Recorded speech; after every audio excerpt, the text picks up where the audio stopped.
Hey guys, I know it's been a while, but finally I am back. I'm sorry, mental health is shit lately, but I'm trying to get back into recording videos for on the usual for you guys. So the our home series that'll be coming back soon. Um, Also Undertale that will be coming back soon. I just got to make up the lost progress in that one because I had to start that over. So yeah, not fun, but I'm gonna have to make up that lost progress. And as soon as I'm done making up that lost progress, I'll definitely start recording again so we can finish up that series. Because we were actually close to finishing up that series, but little shit happened for me IRL, so not exactly fun.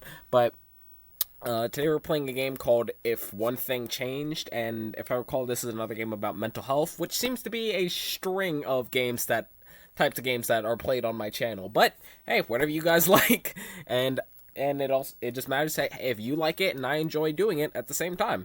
And yeah, because you guys really did like that one I did. It was that game about being in toxic relationships. I don't remember the name of it. It'll come to me probably at 3 in the morning. But yeah. So let's go ahead and get into it. This game has no volume control. Please listen to this chime and adjust your system volume until it's at a good volume for me. I think this is good. The story may contain situations that you may find uncomfortable. The story is completely fictional and is not based on experiences neither I or anyone I have ever met. If you are sensitive to realistic situations, I would not recommend you play this game. There are no images, just music and sounds. Headphones recommended for this one, y'all.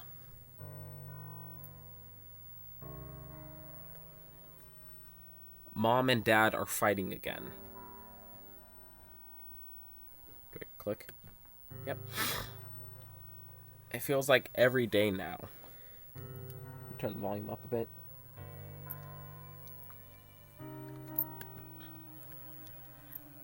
And obviously, it is about me.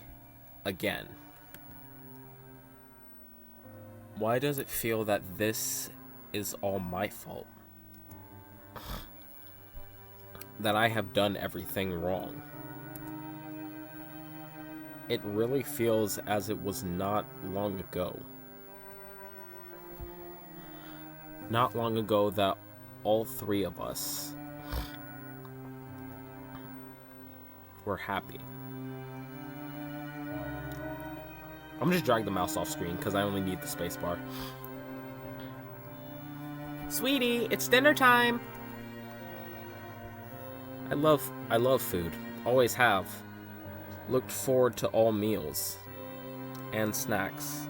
And candy. I quickly ran to the table. As I sat down, a plate was set in front of me. Mashed potatoes, peas, and a juicy pork chop was placed in front of me. I love mashed potatoes and Dad's famous pork chops. Really, any kind of meat. Well, let's hope the vegan teacher doesn't see this. But his pork chops were my favorite. Peas, on the other hand, I did not really like. They're okay. Cauliflower sucks. I pushed away the plate, leaving only peas spread across the plate. Moving them around doesn't count as eating them. Eat them as well, so you will grow up smart and pretty. I don't know how peas are going to help with how your brain and your facial features develop, but carry on. I pushed away the plate with only the peas remaining. Honey, you need to eat those to help you become a very smart girl. Once again, I don't know how that helps. Oh, I actually get to choose. Do I get to save? Nope. Son of a bitch. Alright, eat the peas or don't eat the peas.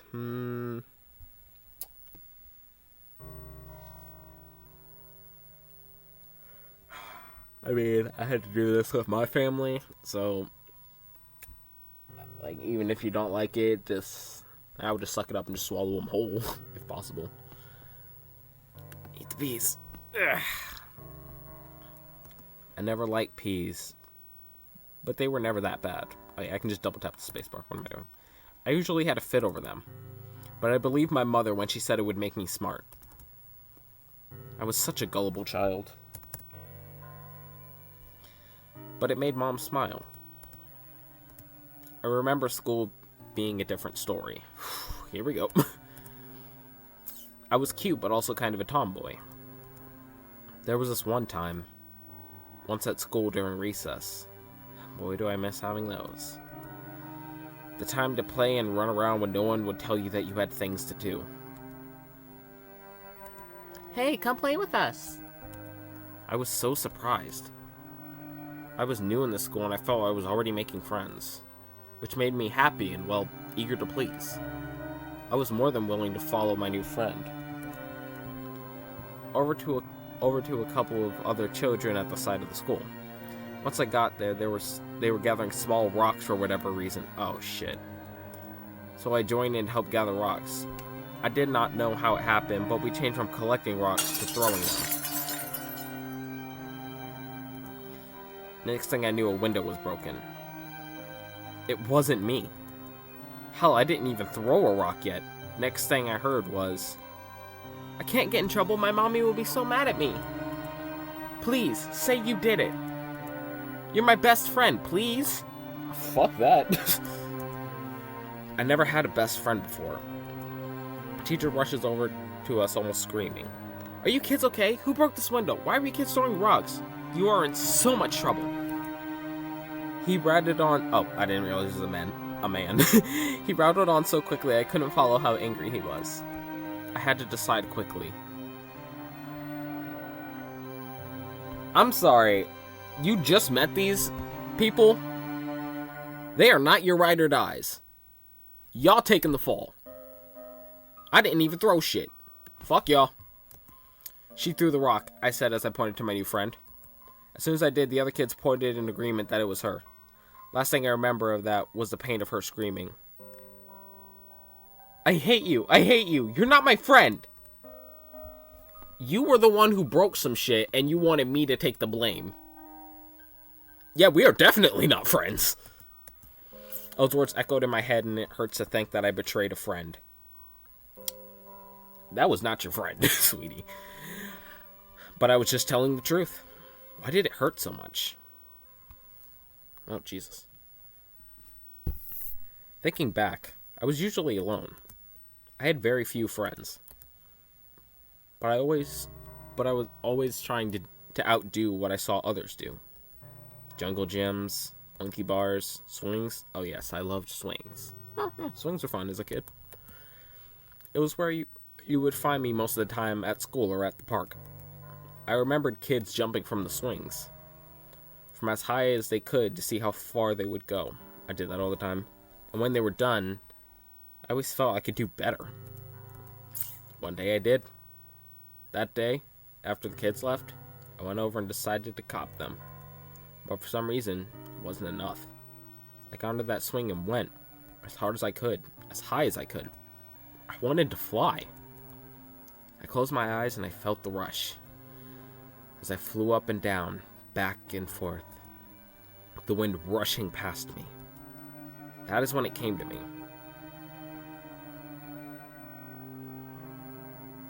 Probably not safe to do that with your eyes closed.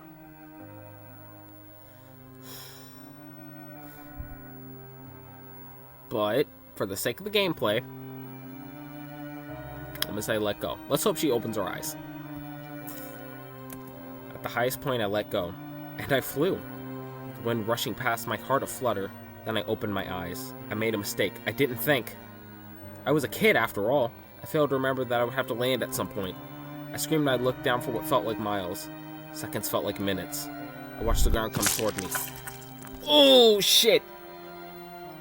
Couldn't remember much. Adults running towards me. Sirens, blood, and pain. I feel like I shouldn't have done that one. The pain. 8 weeks. 8 weeks I was in those casts. A broken arm and a leg. Oof. Must have cost my parents a fortune. but I got hurt so badly and they put me on some pill. Couldn't feel anything. Pain, emotions. For one of the best feelings of my life, it took a heavy toll. I never got on a swing again. Wow. I feel like my childhood was awkward. Still seemed rather normal, though. My teenage years, on the other hand, were scarier. Once I hit puberty, it wasn't all angst, hatred, and boys. Well, maybe a boy.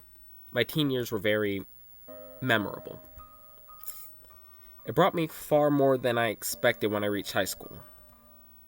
I still was not very social, but somehow I managed to get a boyfriend. Everything went so fast, yet felt slow at the same time. Just a blink, and it was all gone. But that day, I could never forget. We hadn't dated long when he invited me to a party. He was only a year older than me, so it was not anything special. He was mature. When we arrived, it was different. Not what I remembered a party to be. The air was thick, almost unbreathable. Everywhere I looked, there were kids of all ages. And I mean, there were kids that looked like middle schoolers. They were all kissing, making out, smoking.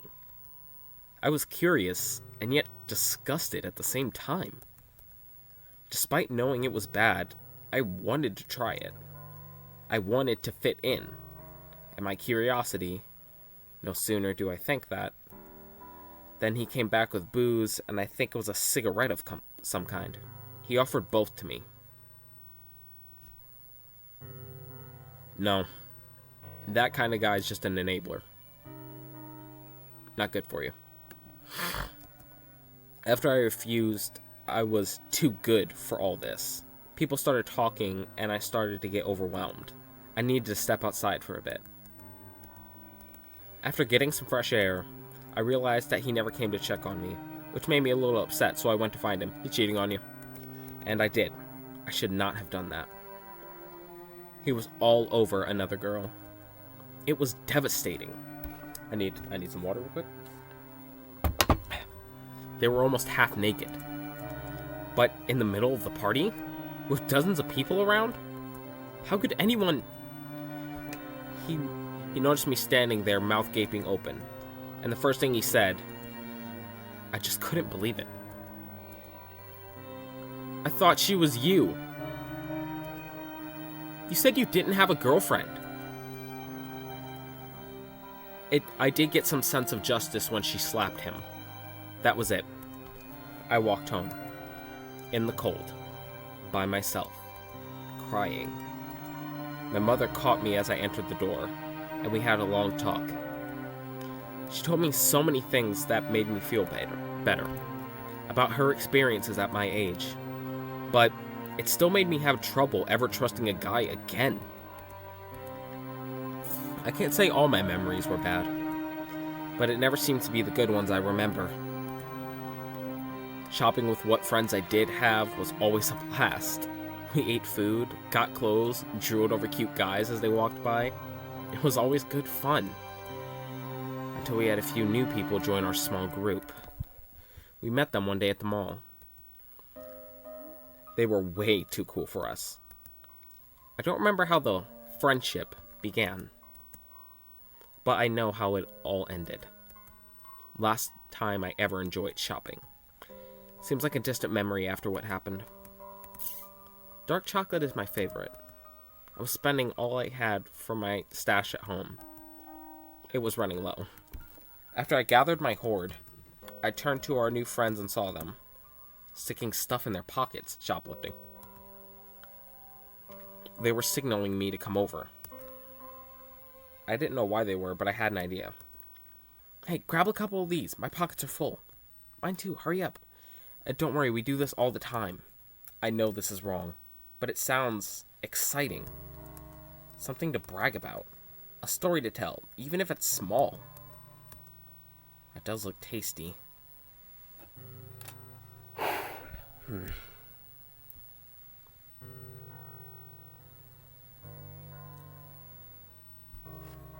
I'm gonna have to go with the choice that I know 90% of teenagers would go with.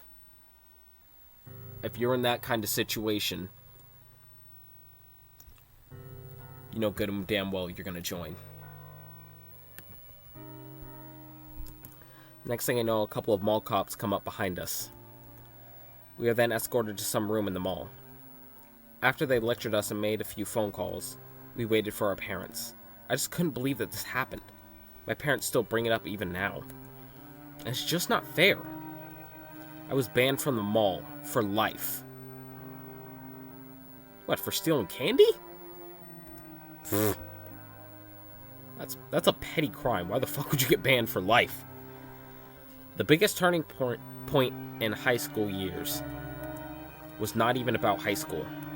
It was about driving. Oh yeah, that'll do it. I always wanted to drive. To have the freedom, the speed, ability to get away. Even after my license, I was never allowed to use the car. Or so it seemed. I got my chance when I least expected it. A drive-in movie. No date, just me. The fresh air and movie food. It was just a night I had no one to watch over me. The movie was a double feature of movies that had been in theaters for a while. So it was to be a long night, and I was gonna love every minute. My bladder didn't agree. I don't want to miss part of the movie, but I really need to go. And the movie is getting so good. I was beginning to regret buying the jumbo soda. Tough shit. Go to the restroom. I couldn't hold it in. I had to go. I jumped out the car, leaving the door open. No! You idiot. Now you're gonna get the car jacked.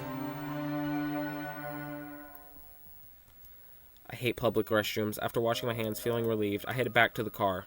Now, where did I park? I swear it was over here somewhere. Wait. No. No, it can't be. It's been stolen? From a drive-in? First of all, if you're going to leave the car, take the keys with you. And obviously close the door, but still, take the keys. How? This isn't fair. Why me? Why now? Why? After I calmed my head, I headed back to the food stand to use their phone and explain what happened to my dad. He went off the rails. I was irresponsible for leaving the keys in the car. Admittedly, yeah, that is your fault. And there were no security cameras at the drive-in. Police never found the car. My dad said the insurance wouldn't cover it. Just another simple choice gone horribly wrong. I can't even scratch the surface of my experiences. But some of the biggest things happen when you have to be an adult.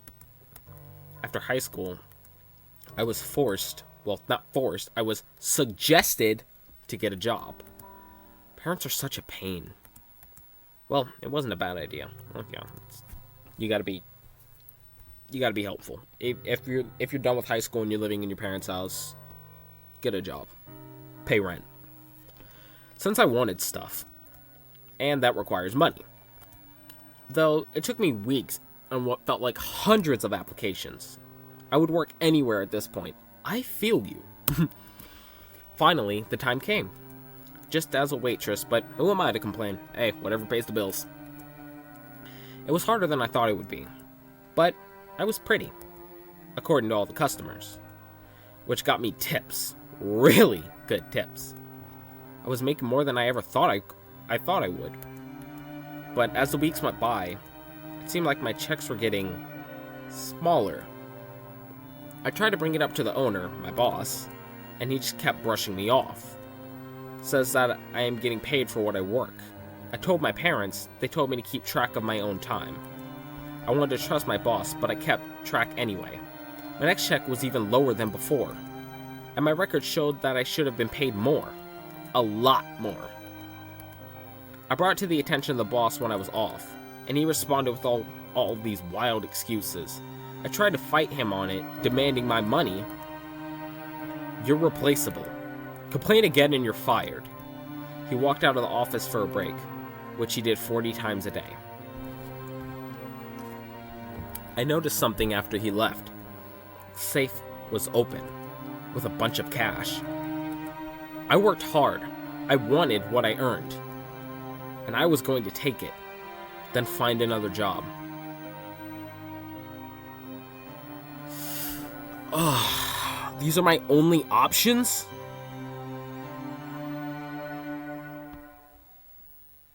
Well, you know what? If we're going with... If these really are my only options, just take what you're owed. Don't be greedy. I took what I thought owed to me. Didn't want to steal, but I wanted what was mine. Left my apron and told everyone there I quit. It was enough to get me by. At least while I found a different job. Which eventually I did with far better pay. And a great boss. I feel a bit bad, but I don't regret what I did.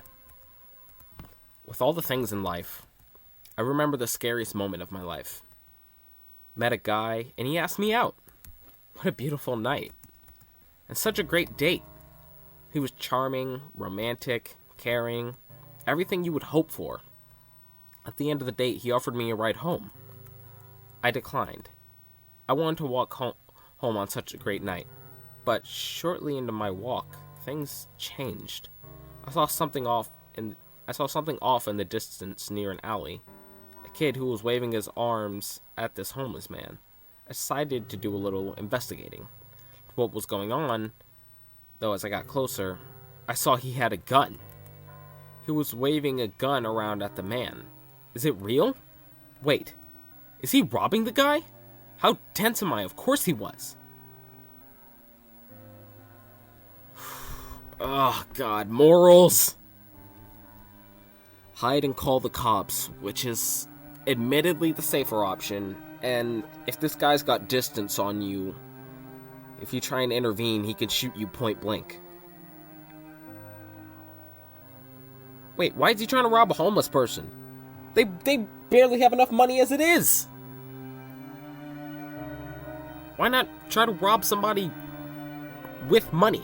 Not somebody without money. You're probably gonna get like $3 on like a chocolate bar. Maybe a pillow. Oh, God. It's not worth it. God, I don't want to say it's not worth it. But hide and call the cops. I stand back and silently called the police. Tried to make sure I was hidden. I wanted to be far away. I wanted to leave. But I barely could dial a phone, let alone run. While on the phone with the police, I watched as the poor guy cowered in fear, but still refused to give what little he had. This seemed to piss the kid off even more. Suddenly, the homeless man jumped at his attacker. Shit. It's always this way. My heart stopped.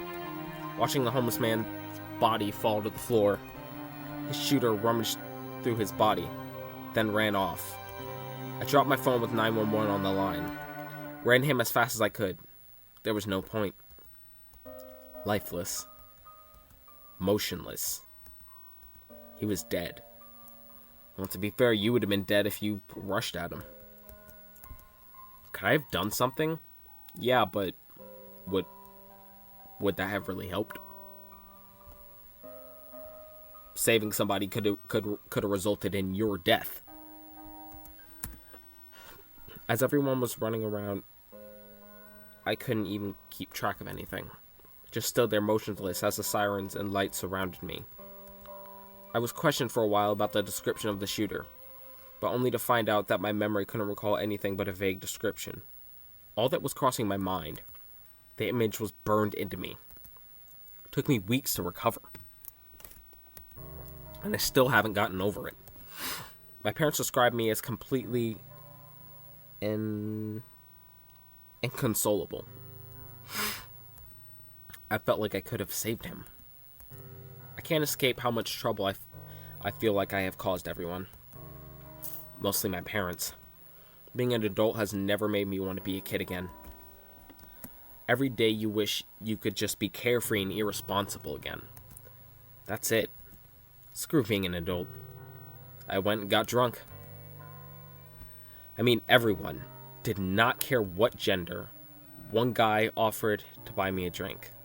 I was not going to pass that up, which was unknowingly one of the worst decisions of my life. He spiked it, didn't he? Something was wrong. I was not okay after that drink. Everything started feeling weird. I think I was drugged. The night just got worse from there. He got me into a cab heading somewhere. I was not in control of myself. I wanted everything, but wanted to get away at the same time. My brain made me relive all of my bad experiences, all at once as I was shutting down. And being drugged didn't make it better. Next thing I could recall was that he was touching me. It all changed. Wished I was good and did everything right. Couldn't move, couldn't scream, couldn't even fight back. This is all my fault. Somebody save me! The cab driver, barely after we started moving, he slammed on the brakes, looked back and asked me if I was okay. I could barely shake my head. Apparently it was enough. The cab driver busted out of his door and ripped the guy out of the back. Punched him out cold in one shot. This cab driver, I have no idea what he looked like, and it didn't matter. He saved me from a horrible experience. Before I passed out, he managed to find out where I wanted to go. With the barely audible voice I had,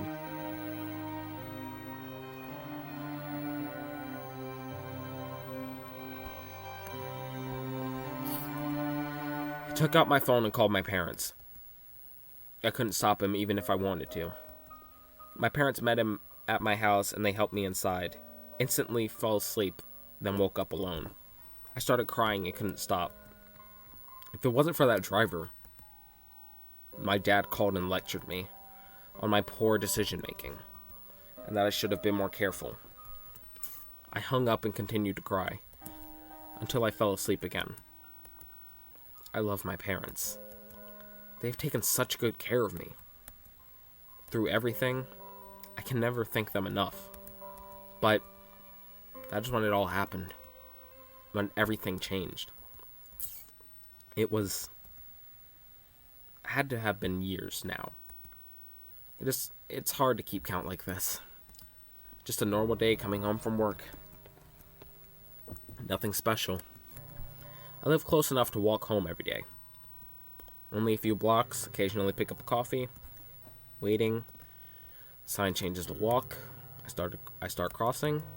About halfway into the street. Since the accident, I had been in a coma. But I can hear everything.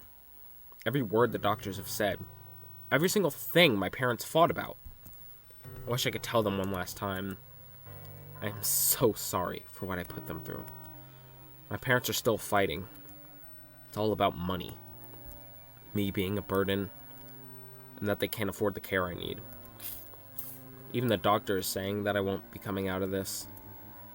And at this point, I don't think I want to anymore. But it's not like I have had a choice. And I can hear them. I don't get one now. They are coming.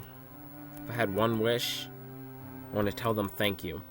And that I love you both so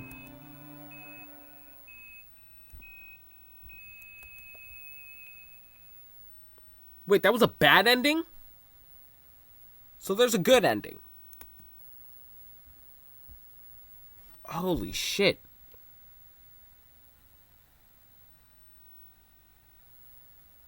No, we're doing both. We're doing both. I was thinking maybe I'll spice this into 2 videos. No, we're doing both.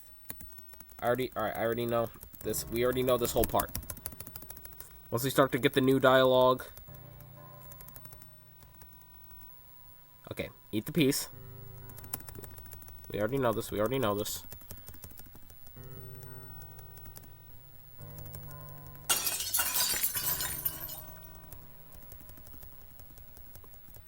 This may still be that best friend route, but I'm not taking the blame. Okay. Okay, keep going, keep going, keep going, keep going, keep going, keep going, keep going, keep going, keep going, keep going, keep going, keep going, keep going, keep going, keep going. Do not let go. I felt so free, but then I opened my eyes. Everything was moving so fast I almost lost my grip. As I approached the ground, I slammed my feet down to slow myself. I got caught on something, scraping up my face as I tumbled and rolled away from the swing set. I wonder what would have happened if I let go. Okay, they need to fix the grammar a little, but that's okay. But my parents were freaking out at what just happened. But what I remember after that was the best ice cream of my life that day. Wow. I feel like my childhood was awkward. Still seemed rather normal, though. My teenage years, on the other hand, were scarier. Okay, we already know this part.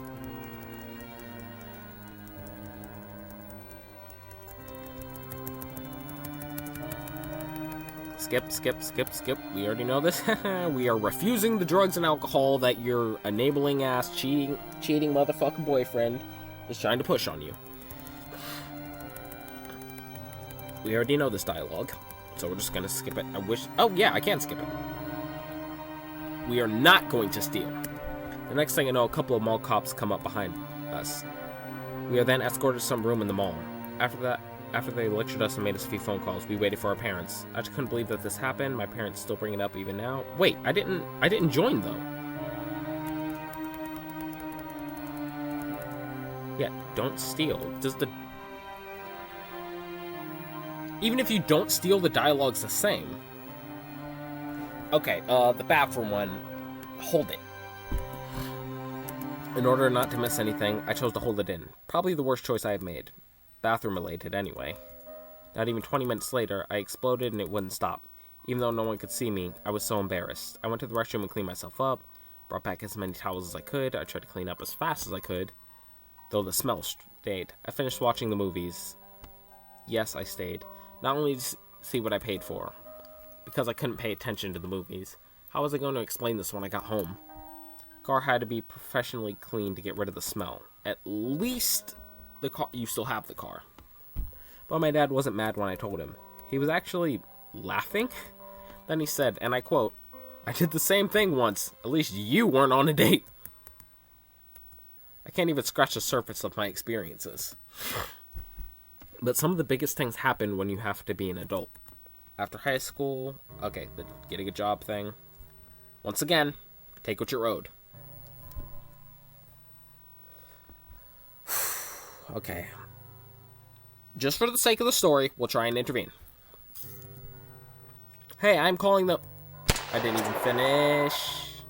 I felt a searing, tearing pain ripping through my body. Stars. I saw the stars. It was quiet. Other than the faint foots of someone running. Next thing I remember was I felt someone touching me, feeling around. Being out of it, I couldn't think. Was it the homeless man? The kid? Were they robbing me? 911, help, a woman was just shot. He had been searching for my phone, and is trying to save me. Everything just went dark after that. I woke up in the hospital. I freaked out when I woke up, and a nurse had to calm me down. I had to be rushed into the ER because of blood loss. That is all I knew of what happened. I wish I had medical insurance. The bills were astronomical. I had to ask for help again. The important thing is that I am alive. That man saved my life. If he didn't call when he did, I might not be here. Okay.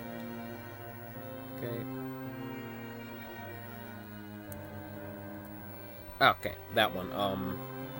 Parents? I took up my phone and called my parents. I couldn't stop him even if I wanted to. My parents gave him their address and he dropped me off. Parents helped me inside and took me to my old room. I haven't been here in so long. It almost looks unchanged. I felt safe and fell asleep. My mother woke me in the afternoon. I started to cry about what had almost happened. She mother talked to me for the rest of the day. Later that night, my dad brought me one of his famous pork chops. And it was the best fucking pork chop ever. I love my parents. Okay, we know this. Oh, the car accident. I hear my parents yelling at the doctors, demanding they find a way to save me. Any way they can wake me up. In the end, they took me home. Quit their jobs, caring for me and trying to find a way to save my life. By sacrificing the rest of theirs. I wish I wasn't such a burden. I hear my mother cry every night. And my dad yelling at bill collectors about equipment and supplies. I love my parents, but I wish they would just let me die. That was the end? That was the good end? How is that the good ending? And you're still in a coma. Son of a bitch. So there is no true, like... Oh, crap. No.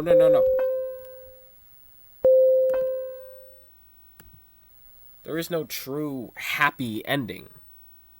There's just an ending. Fuck, that's deep. Holy shit, I was not expecting this to be that deep. Oh, crap. I hope you guys enjoyed this as much as I did. I'm not, like... This was dark as hell, but I actually really enjoyed that, and it was especially because, like, it's a game without any real visuals, just sound, text, music, and you picture it all in your head. You could, like, put a pair of headphones on, lay down, hear this story, and you can picture all these characters. Like an audiobook, but better. God. Oh god, I loved this. Oh god. Whew. Story by Kamikaze. Yo, Kamikaze, you made an amazing fucking game. Holy shit, I was not expecting this to be as good as it really is. Oh my god. There were a few typos here and there, but you know what? Every game's got its faults here and there. We brush past them. Cyberpunk, we ain't gonna talk about that, though. But yeah, so, Kamikaze, loved the game, and I look forward to seeing any future work that you make. I will play it, because I am probably gonna be a fan now. Oh, Jesus. But yeah, I hope you all enjoyed this video, and like... God, I am at a loss for words. Ugh. Now I remember. I hope you all enjoyed the video, and my main message after all this is, with a lot of shit that was in this, do not give in to peer pressure. Do not feel obligated to help somebody out that you just met. Now, that homeless person situation, that's another story. But that girl who threw a rock and she didn't want to get in trouble, so she wanted you to take the blame, don't bother with shit like that. It's not going to get you anywhere. It doesn't help anyone. It just digs a deeper hole for yourself. Do what's better for you before you even think of always doing what's better for others. You gotta care for yourself before you care for another person. Because if you only care about other people and you don't care about yourself, you're just not doing things right. Everything about that is wrong. Like, self-care should not be put off because somebody else that you just met needs your help. No, not even needs your help. It's trying to force you to help them. Care about yourselves, guys. And gals. And non-binary pals. God damn it, Thomas Sanders. You're stuck in my brain. But yeah. All of you out there, guys, gals, non-binaries, gender fluids, everybody out there. Take care of yourselves. Especially during this crazy-ass year we're having. We thought 2020 was bad. Fucking 2021 came over here and was like, hold my beer. But, yeah. So, all of you, take care of yourselves. I love y'all. It is good to be back to making videos again. I hope you guys enjoy this one. I'm only talking for a few more seconds to get this to 40 minutes. But, yeah, love y'all. Take care of yourselves. Above all else, peace out.